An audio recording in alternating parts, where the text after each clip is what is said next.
I used to be scared when I came up here. I used to get really worried because you're so good at such an identity, and I'm worried that I'll open my fucking stupid southern mouth, and one of you will be like, "Hey, get out," like that or something like that. But you're not like that. You're really, really nice. But I'm so jealous of your identity. I grew up in Cambridgeshire, and I say Cambridgeshire because I don't like saying Cambridge because Cambridge is full of posh wankers on bikes. That's all they are, just posh wankers on bikes riding around all day wearing scarves that they made. Glasses that they don't need. And they've all got posh names like Gordon, Henry and Percy. They're train names. They're not people names. Names serve for trains. I had a tear in my eye then. I wasn't getting emotional about the joke. I was just thinking about John Boy, I think that's what it was. Where is he? Where is he?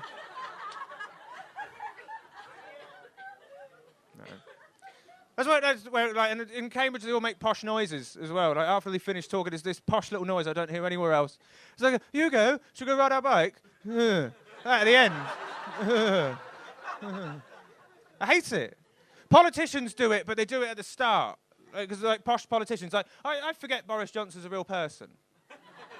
Like, he pops up on your telly, and you're like, oh my God, someone put an albino orangutan in a suit, and they're forcing him to talk to people.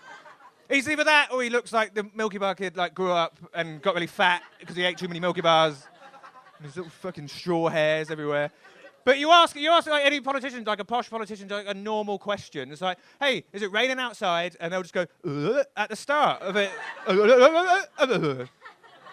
not really saying whether it is or isn't raining. Like, just fucking say it. Say what it is. So I grew up out in the countryside. We don't, like, in the south, like England, you don't have any identity. Like, people live in London, they cling on to that loads. And I've got mates who move there, and they're so competitive about, like, what zone they live in. Well, I live in zone 2, and then someone else is like, oh, there's not even real London. What were you on about? And then someone else says, oh, I live in zone 1, and I'll just hop in because I want to be part of it. I'm like, yeah, I live in one of the pods on the eye. That's where I live. I live in one of them, just going around all day. That's just what I would love. I'd love to go there for like a tourist day, but dress up in like my dressing gown and have like a fag on while doing like some beans on one of the pods on the eye.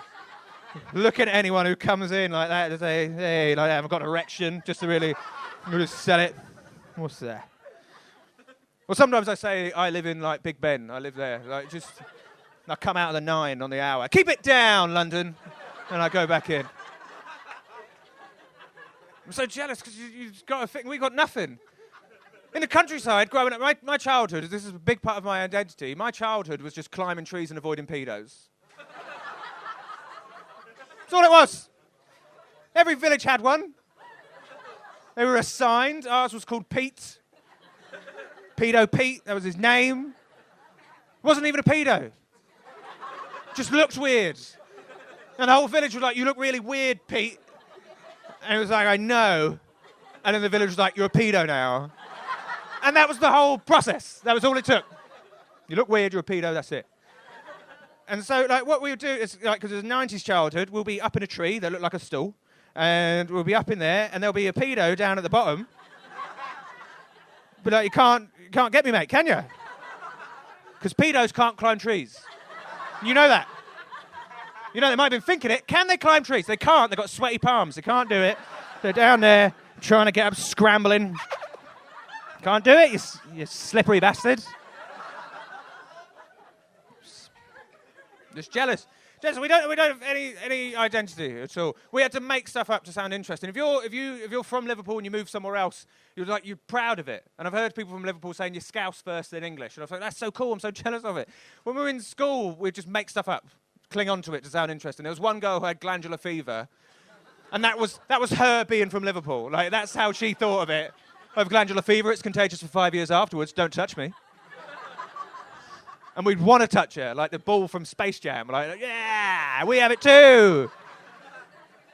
There was someone else who was half gay. Not bi. We all know what bi is. Half gay. We're like, what do you mean? He was like, I don't know, my granddad sucked someone off once or something like that. I don't know. It was World War II. There wasn't enough bread, and he was just went for it. There was a girl who was born in Australia to English parents, and when she was 3 months old, she moved back to England, but she says she's Australian. I don't want to be all Johnny Brexit and tell people what they are and are not. That's not fair. Maybe she identified, I don't know, but she was clearly doing it to sound more interesting. And I was like, you're not Australian, stop saying you're Australian. You have no memory of being there whatsoever. What are you doing? And she was like, well, I can do a really good Australian accent. Who the fuck can't? It's the easiest one. You just say everything with a sentence on the end, like a question mark. That's what you do, isn't it? Just like, you right? Like, that's all you got to do. And she was like, I can do a really good one. Listen. And I was like, I can do a really good one. I cut her off beforehand. I was like, I can do it. Look, I've got a fucking pouch. That's all it is. I've got a pouch. The shark's got my leg. Ah, that's all you sound like. Ah. And she got really annoyed at me because I was being an asshole, like full on. She got so annoyed at me, she threw her keys at me, and they flew around the room and landed back at her hand. I was like, all right, maybe you are.